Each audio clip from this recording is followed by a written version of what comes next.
Everyone, आज चाहिँ हामी घरमै मिठो मिठो थुक्पा बनाएर खान गइरहेका छौँ। यहाँ हामीले लिएको सामान हेर्न सक्नुहुन्छ।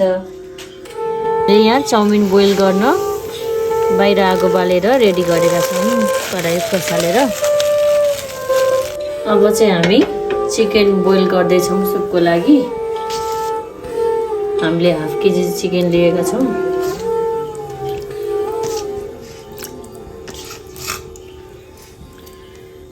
यो चाहिँ हामीले सुपको लागि लिएका हौँ। यहाँ चाहिँ अब गेडागुडी बोइल गर्दैछौँ।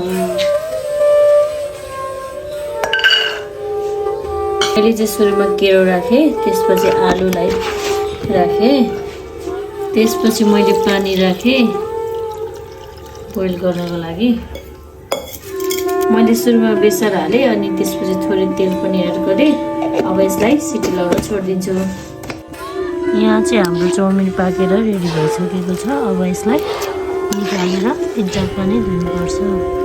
यहाँ चाहिँ बुढाले चाउमिनलाई पखालेर भाँडामा राख्दै हुनुहुन्छ।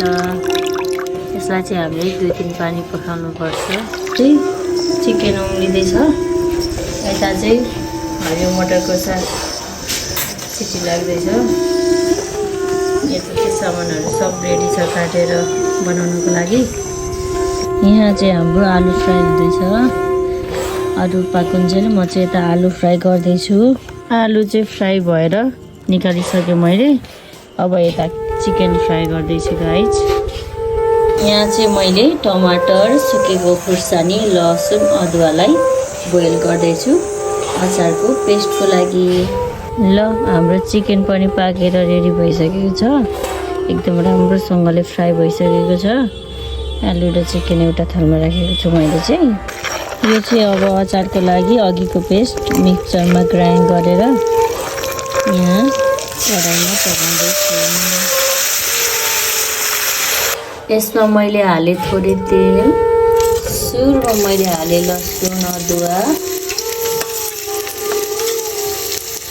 हल्का चलाउने रेड हुन्जेल। अनि त्यसपछि राखेँ थोरै हरियो खुर्सानी। त्यसपछि मैले राखेँ प्याज अनि गाजर पनि मैले राखेँ थोरै। अब यसलाई मजाले चलाउने अनि हल्का रेड हुन्जेल छोडिदिने यसलाई चाहिएन। त्यसपछि मैले राखेँ थोरै अदुवा लसुनको पेस्ट।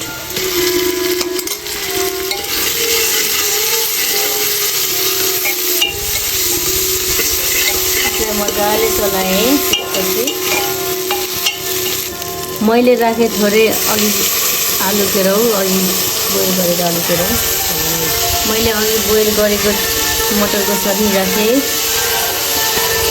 मैले अघि काटेको बन्दालाई पनि राखेँ अनि चलाएँ यसरी मजाले। यसमा थोरै मरिच पनि राखेँ मैले, थोरै बेसार पनि राखेँ मैले।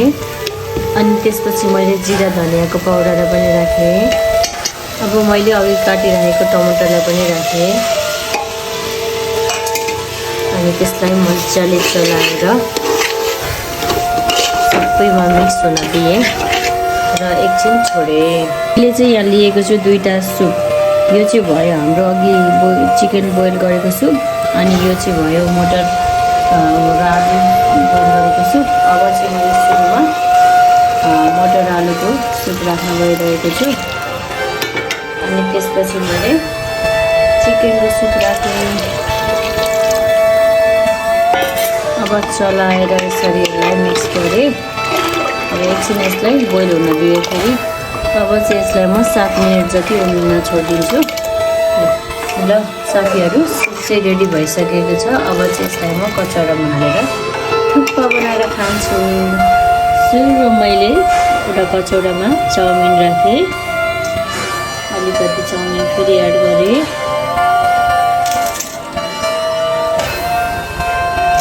अनि त्यसपछि मैले थोरै प्याज राखेँ। त्यसपछि गाजरलाई पनि राखेँ। थोरै बन्दा पनि राखेँ मैले माथिबाट। त्यसपछि थोरै खुर्सानी राखेँ अनि हल्का धनियाँलाई पनि राखेँ। अब मैले थोरै आलु फ्राई गरेको आलुलाई पनि राखेँ।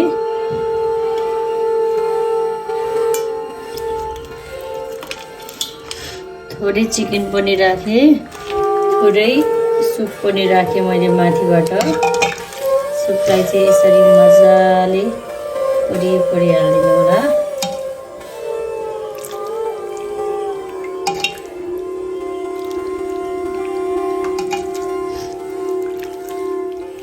माथिबाट थोरै केचप पनि राखेँ मैले।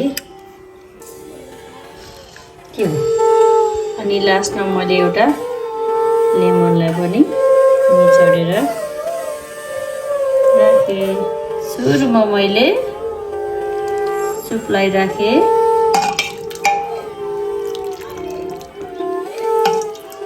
यसरी सुपलाई माथिबाट राखेँ। अब थोरै प्याज पनि राखेँ, थोरै गाजर अनि बन्दालाई पनि यसरी राखेँ।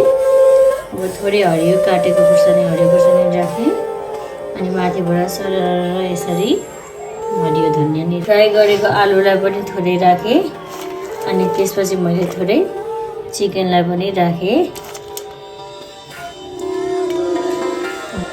थोरै टमाटरको अचार पनि मैले माथिबाट यसरी राखिदिएँ। थोरै टमाटो केचप पनि माथिबाट राखिदिएँ। अब एउटा लेमन पनि राखिदिएँ। ल, मेरो थुक्पा चाहिँ रेडी भयो खानालाई। हेर्दै कस्तो खाम देखिएको छ है गाइज।